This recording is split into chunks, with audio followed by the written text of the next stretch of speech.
Welcome to another episode of the Plutus Awards Podcast. Our community is filled with hundreds of stories from creators and entrepreneurs just like you. And through the show, we share these stories of challenges and successes, from bloggers to podcasters to writers, speakers, and more. Today's guest is Harlan Landes, who you know is the founder and executive director of the Plutus Foundation. He founded one of the first independent personal finance blogs to hold himself accountable for his own financial decisions and created the Plutus Awards to highlight independent financial publishers. He joins me for a conversation on how to know when to quit, whether that's a freelance gig or a business venture, even when things are going great. We also talk about the type of self-awareness that's needed in order to find both personal and outward success from professional projects. Let's dive right into my conversation with Harlan.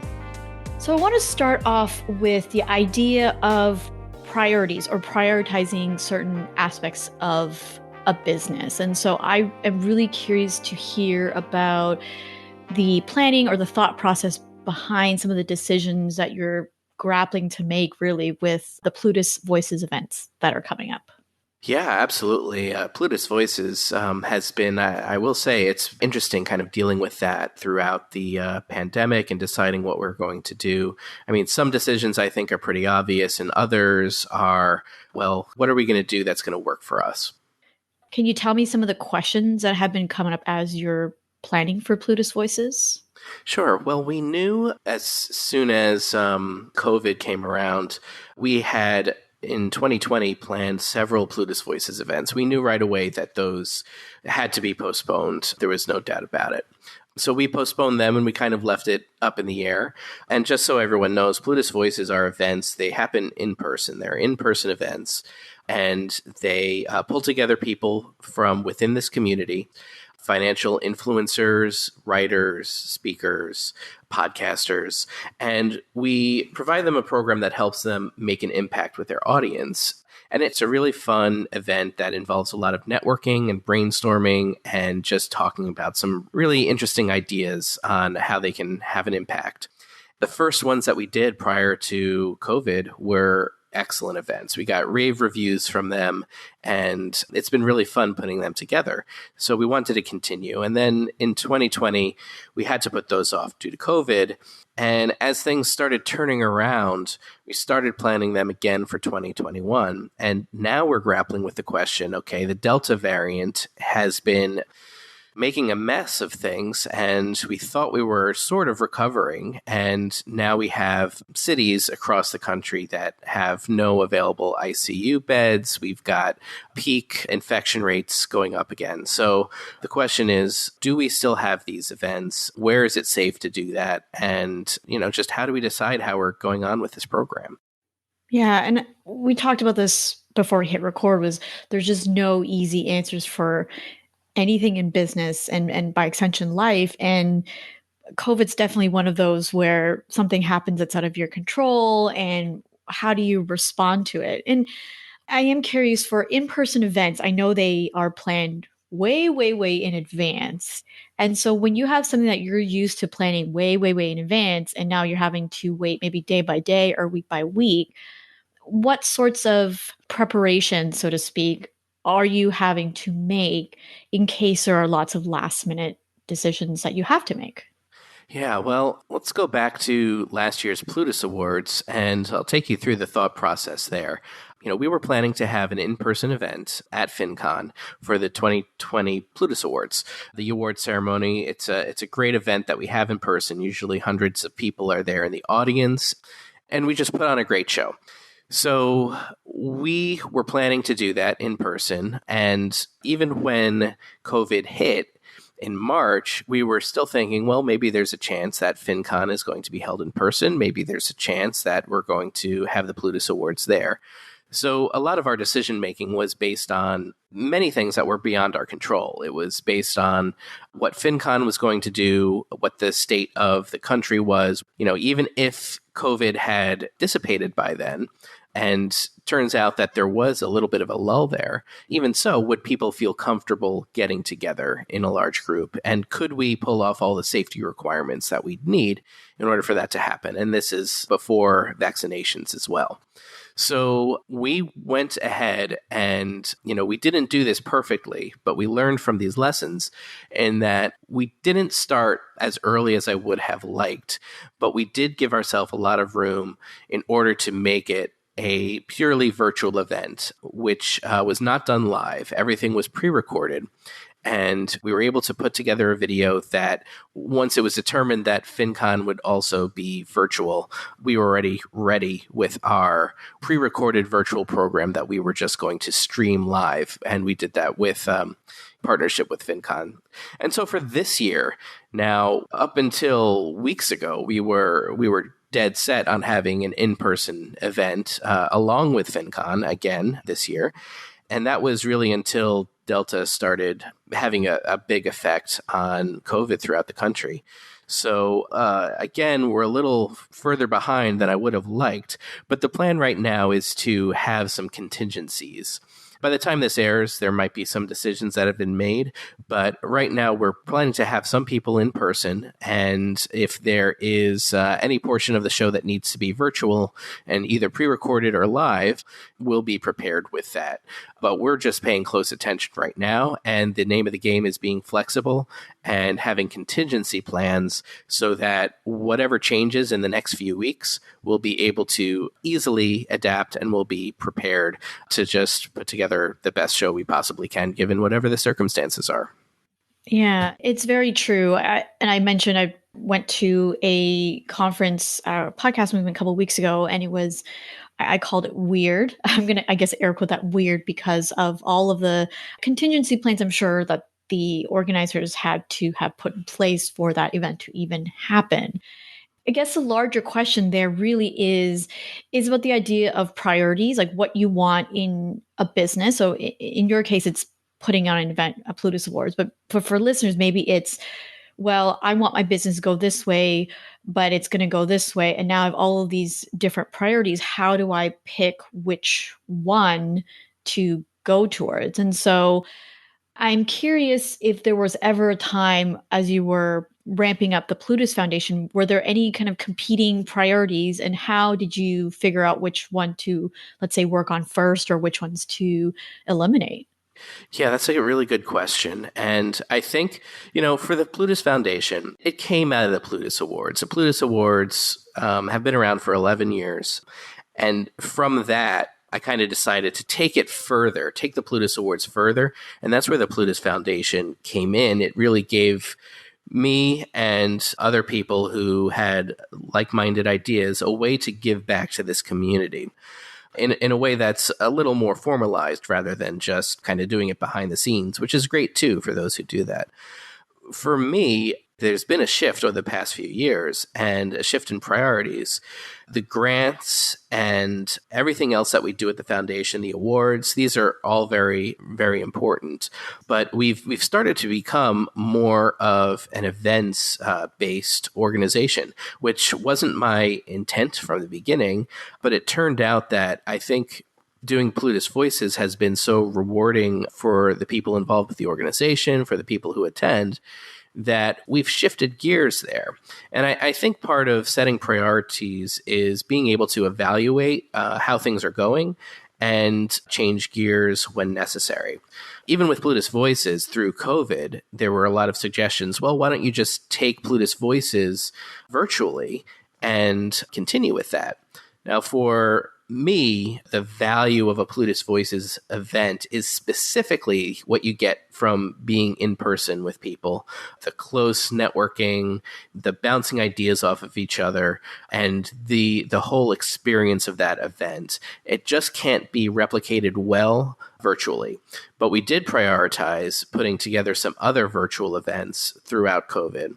So that was one way that our priorities changed. And then we evaluated that and determined, well, you know what? Having these monthly or bi-weekly virtual webinars wasn't really clicking for us.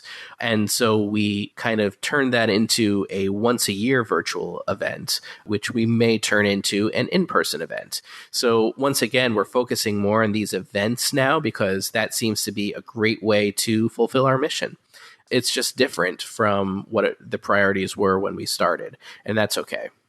Right. So It sounds like there was quite a bit of self-awareness in terms of you're reflecting on, I guess, the mission, right? Focusing on the mission of what the Plutus Foundation is about, and then looking and seeing what worked, and then coming back and go, okay, well, what is the core of what I want to do with these events or grants? Is that what I'm hearing?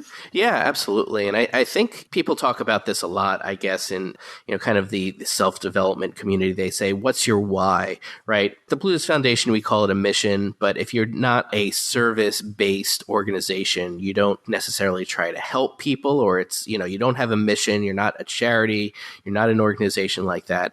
You still have a reason for your business, right? You still have the thing that pulls you and tells you, kind of guides you. It's a guiding light in terms of, the decisions that you make in terms of what you do.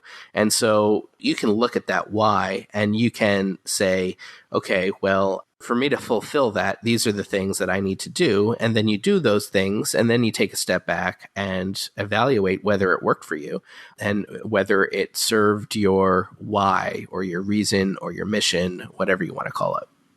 And how often do you reflect on, I guess, the ongoings of things that are happening in the Plutus Foundation? Well, ideally, it's continuous. It's not like a once a year thing. It's not a once a month thing. There are things that we kind of build into our process so that we make sure we're doing this. After every event that we have, there's a debrief with the team where we talk about what worked and what didn't work and what we could do to go forward. But those bigger questions, I'm constantly thinking about it myself, and then I probably bring it up in our calls a little too often as well, because I always want to be questioning, is what we're doing, helpful to the community? Does it make sense? Is it something that people are getting value out of? And then, the other question is, what's missing? What's missing from the community, and what can we provide that doesn't exist or doesn't exist in a way that we feel is, the most beneficial for people? So we are constantly asking those questions. And, despite that, it's still slow moving in terms of, developing the things that we want to do. Plutus Voices, I think, was in development for a couple of years before we even had the first event. And these events are small 30-person at most events. And it's still because of the fact that, at the time, people involved with the organization were just volunteers and we all had limited time in order to put to it. It just took a long time to develop, and that's fine. Things are happening faster now. We do have a bigger team with people who do spend more time thinking about these things and working on these projects. But it's just a matter of time when it comes to how you want to develop something new and how long it takes to bring it to existence. Right. It goes back to the idea of priorities. And I had mentioned this again pre-recording, is that personally, I have a number of projects that I'm working on that I love. I'll love very equally, but there comes a point, in my instance, it's family and health, that I am required to take a step back because, well, if I'm not healthy, my family's not happy, then really what's the point in doing it all? And so the decision to pull back from some things was really, really difficult. It actually took me months of like a chart. I mean, I had charts and I had sticky notes, like kind of like thinking like, what should I keep? What should I not? And I'm wondering for you, are there any times where it was just difficult to even make a decision to move forward with something? I struggle with this a lot. I do. I end up staying in situations long beyond what I think a reasonable person might put up with. So I've always had that issue. Just one example, I go back to when I had a personal finance blog called Consumerism Commentary. And it didn't start off as a site that was making money, but it became one. And this was kind of in the earlier days where not a lot of people were expecting to make money from blogging, essentially. And it turns out that I was able to sort of build up a website that was serving an income for myself. And I think back to kind of the decisions I was making at the time. I remember it was becoming to a point where the income from the website was so consistent that I really start to think, well, maybe I can build this into something and I can quit my day job. My day job at the time was very unfulfilling, except that it was providing an income, and that's fine. It's certainly fine to stay in a job that you don't love if it's providing other things that you need and if you get that sense of fulfillment from other things. So that's the situation I was in at the time. I was getting fulfillment from working on this website, being part of a community, but I was getting my income from the day job. Well, that started to shift, and I realized I was able to make a living, perhaps. It was a little risky because a lot of it depended on how the site was ranking in search engine results, which you never know when that's going to change.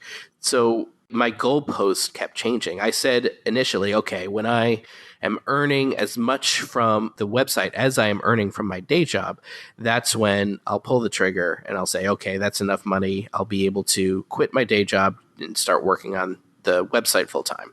Well, that time came and went, and I said, I'm still not feeling comfortable with this. Maybe I'll wait till the website's earning twice as much as my day job. And that day came and went, and I still felt it was too risky. I thought it could disappear at any time. So I said, okay, 3 times. And finally, after the website was earning 3 times my day job salary, I said, just something snapped, and my supervisor said something that, I don't know, just felt not right to me. And I'm like, you know what? Okay, I can move on from this. I don't have to stay in this situation. And it ended up working out well for me. I can imagine that there are situations where, a similar decision wouldn't work out well for someone. So there was some risk there, but I felt confident that I had kind of the safety net that I needed. I'd be able to get another job if necessary. And and it turns out that it worked out very well. So, but looking back, sure, if I had made that decision earlier, I would probably have been just as successful, if not more, but it just didn't feel right because I was weighing the risks and I wanted to make sure I was safe in doing it. That's a good point, like feeling safe. Was that feeling of feeling safe, was that like a gut feeling as well? It just sounded like it was your intuition was telling you to maybe hold on a little bit more. Yeah, I think this is at the time that I was tracking pretty much every penny that I was spending and earning. It was all going into reports that I posted online. But the feeling of, is this risky or is this not? That came from talking to a lot of people in the community, talking to experts who specialize in things like search engine optimization. We were all concerned that things could change at any time. So with this knowledge, it wasn't quantified. I didn't do any kind of risk analysis. I didn't put the numbers together in that way, but it was just a gut feeling that I wanted to mitigate the risk as much as possible. And that is the same reason that I ended up selling the website years down the road after that. And just a few years after I took it full time, again, I was seeing the landscape change and the revenue, which was really great. I mean, it was many multiples of my day job, or what my day job was before I quit. But the landscape with the revenue path that the business was on, it didn't seem sustainable to me, and it seemed more risky. The opportunity came for me to kind of offload that risk and just make a deal that sort of allowed me to retire if I wanted to retire. And of course, I'm still doing things. I'm still working with building. The Plutus Foundation came after all of that, and so I'm still very much involved in the community. Even though I sold the part of it that was the content creation piece for me. And I haven't really gone back to that. I've thought about relaunching a website, starting a new blog, doing more of a podcast. And I did do a few things, in the interim, but I haven't really committed to starting something new that was kind of in the same form as consumerism commentary was. I think everybody appreciates the fact that you started the Plutus Awards and the Plutus Foundation. So thank you for that. And I think throughout our entire conversation, I keep getting the sense of listening to intuition, feeling things out, seeing the landscape, and being really curious about it, and then reflecting on that, and then moving forward.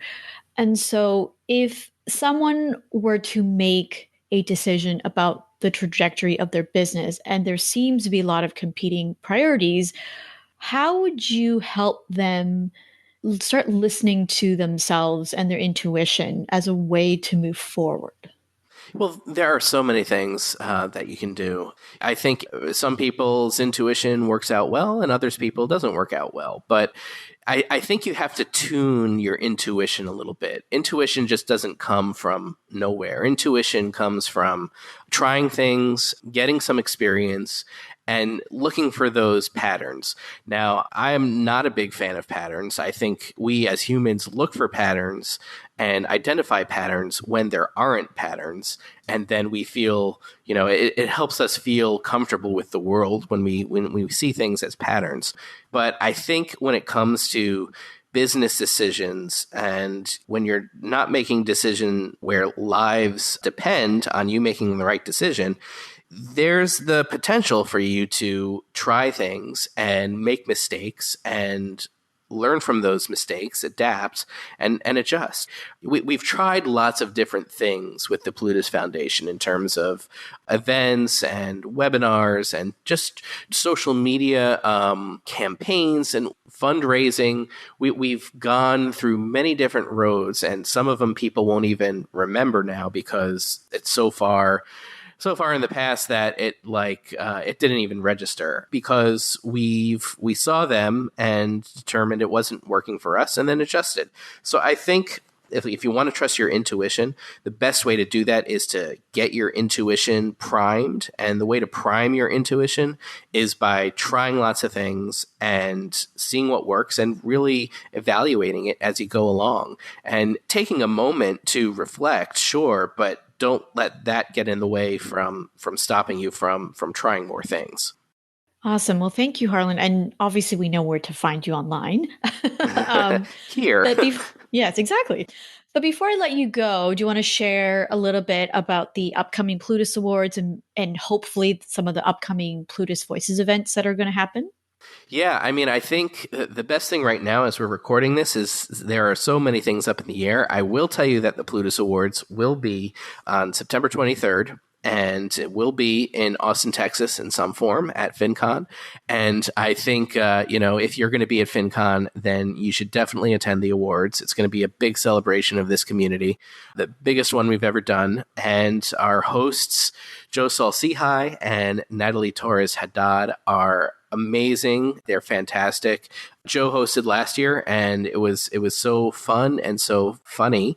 And Natalie was a co-presenter last year too, and she was just great. Natalie also was the keynote or Paramount Talk speaker at the Plutus Impact Summit this summer. That was a first of its kind virtual event that we put together for content creators and influencers, and we're going to be doing that again as a virtual event next summer. So there's a lot of fun stuff to look forward to. Yeah, not to mention Plutus Voices in various cities throughout the country. We're looking at Austin. We're looking at Detroit. We'll be back in LA, New York City. We're looking at Orlando. We're looking at Philadelphia. We're looking at Denver again, possibly back to Phoenix. We are going to be all over the place in 2022, if not sooner, with a few events, if it's safe, at the end of this year. Awesome. Well, Harlan, thank you so much for joining me on the Plutus Awards podcast.